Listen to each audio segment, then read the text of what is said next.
Fabricated സ്റ്റെയർകേസിൽ ഈ step നമുക്ക് ഉറപ്പിട്ടില്ല. ഈ സ്ട്രക്ചറിൽ നമ്മൾ ഈ ഒരു എഡ്ജിൽ നിന്ന് പോയിട്ടും അതിൽ ഞാൻ എത്ര ചാടി കളിച്ചിട്ട് പോലും അതിനൊരു കോട്ടം വന്നിട്ടില്ല, ഒരു ജെർക്കിങ്ങും വരുന്നില്ല.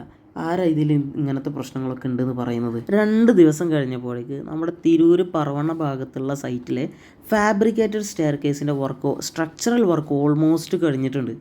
വളരെ നല്ല ഭംഗിയായിട്ട് നമുക്ക് ഈ വർക്ക് ചെയ്യാൻ കഴിഞ്ഞിട്ടുണ്ട്. 2 ദിവസം കൊണ്ട് ആർക്കെങ്കിലും വിശ്വസിക്കാൻ പറ്റും? ഒരു സ്റ്റെയർ കേസ് ഇല്ലാത്തൊരു ഭാഗത്ത് വെറും 2 ദിവസം കൊണ്ട് നമുക്ക് ആ സ്റ്റെയർ കേസ് വളരെ നല്ല രീതിയിൽ സ്ട്രക്ചറൽ വർക്ക് കംപ്ലീറ്റ് ആക്കാൻ പറ്റുക എന്നുള്ളത് അതൊരു വലിയൊരു നേട്ടം തന്നെയാണ്.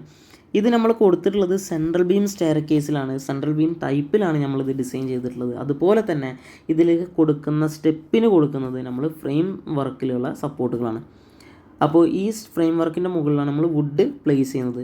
ഈ ഫ്രെയിം വർക്ക് നമ്മൾ ആദ്യം പുറത്ത് വെച്ചിട്ട് കറക്റ്റ് മട്ടവും എല്ലാം കറക്റ്റാക്കി വെച്ച് കംപ്ലീറ്റ് ആക്കിയിട്ടാണ് ബീമിൽ കയറ്റുന്നത്. ബീം കയറ്റുമ്പോൾ ഈ വാളിലോട്ട് ഇങ്ങനെ വാൾ കട്ട് ചെയ്ത് അത് ആ വാളിൻ്റെ ഉള്ളിലോട്ട് കൺസീൽഡ് ആകുന്ന തരത്തിലാണ് കൊടുക്കുന്നത്.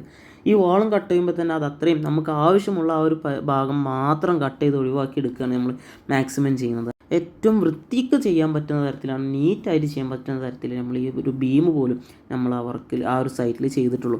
ഇപ്പോൾ നിങ്ങൾ ആ സ്ട്രക്ചർ കാണുമ്പോൾ തന്നെ വളരെ നല്ല ഭംഗിയായിട്ട് നമുക്ക് ചെയ്യാൻ സാധിച്ച് നിങ്ങൾക്ക് കാണാൻ പറ്റുന്നുണ്ട്. ഇനി ഇതിൻ്റെ മുകളിൽ ഇതിൻ്റെ പെയിൻറ്റിങ്ങും കാര്യങ്ങളും എല്ലാം കഴിഞ്ഞ് അതുപോലെ തന്നെ വുഡ് കൂടെ പ്ലേസ് ചെയ്താൽ ശേഷം അതിൻ്റെ ഇൻറ്റീരിയർ വർക്ക് കൂടെ കഴിഞ്ഞാൽ ഈ ഒരു ഏരിയയിൽ, അതായത് ഈ ഒരു സീൻബിൾ ഏരിയയിൽ സ്റ്റെയർ കേസിൻ്റെ ഏരിയയിലും വളരെ നല്ല ഭംഗിയായിരിക്കും. അതിന് കിട്ടുന്ന ഒരു പെർസ്പെക്റ്റീവ്, ഇൻറ്റീരിയർ പെർസ്പെക്റ്റീവ് വളരെ ഡിഫറെൻ്റാണ്. അതുപോലെ തന്നെ സ്ട്രെങ്ത്തിൽ ഒട്ടും തന്നെ കുറവില്ലാത്ത ഒരു ടൈപ്പ് ഓഫ് സ്റ്റെയർ കേസ് തന്നെയാണിത്. പ്ലേറ്റ് കൊടുത്താലും ഫ്രെയിം വർക്ക് കൊടുത്താലും നമുക്ക് എന്ത് ചെയ്യാൻ പറ്റും?